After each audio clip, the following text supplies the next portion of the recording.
নমস্কাৰ চন্দনা দাস বাইদেউ ইউটিউব চেনেলটোলৈ আপোনালোক সকলোকে স্বাগতম জনাইছোঁ।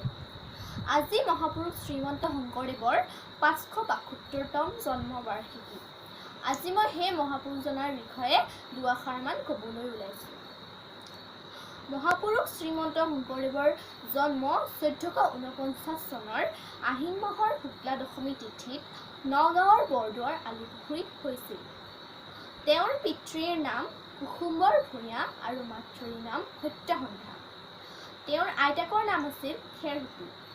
তেওঁ সৰু হৈ থাকোঁতেই পিতৃ মাতৃৰ বিয়োগ ঘটে আৰু আইতাক খেৰসুঁতী আইৰ তত্বাৱধানতে ডাঙৰ দীঘল হয়। তেওঁৰ সৰুকালতে বহুতো অদ্ভুত ঘটনা ঘটিছিল। তাৰে ভিতৰত এবাৰ তেওঁ বিশাল বুঢ়ালুইত সাঁতুৰি পাৰ হৈছিল।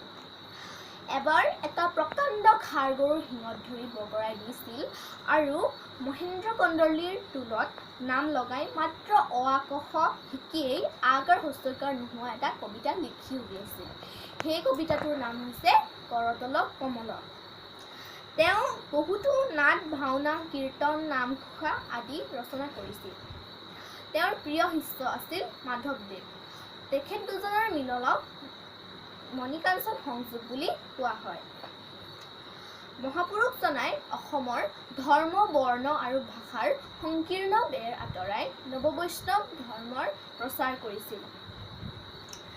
তেওঁৰ ১৫৬৮ চনৰ ২৩ আগষ্ট তাৰিখে কোচবিহাৰত বৈকুণ্ঠপৰায়ণ ঘটে। আজি তেওঁৰ পবিত্ৰ জন্মক্ষণত তেওঁক সুঁৱৰিছোঁ। হে মহাপুৰুষ, প্ৰণামো তোমাক। ধন্যবাদ। আৰু আজিৰ মহাপুৰুষ শ্ৰীমন্ত শংকৰদেৱৰ বিষয়ে কোৱা কথাখিনি যদি ভাল পালে তেতিয়াহ'লে লাইক কৰিব, কেনেকুৱা পালে তলত কমেণ্ট বক্সত কমেণ্ট কৰি জনাব, বন্ধুবৰ্গৰ লগত বহুত বেছিকৈ শ্বেয়াৰ কৰিব আৰু ছাবস্ক্ৰাইব কৰি ঘণ্টিটো টেপি দিবলৈ নাপাহৰিব যাতে আমাৰ প্ৰত্যেকটো ভিডিঅ' আপোনালোকে পাই থাকে। ধন্যবাদ।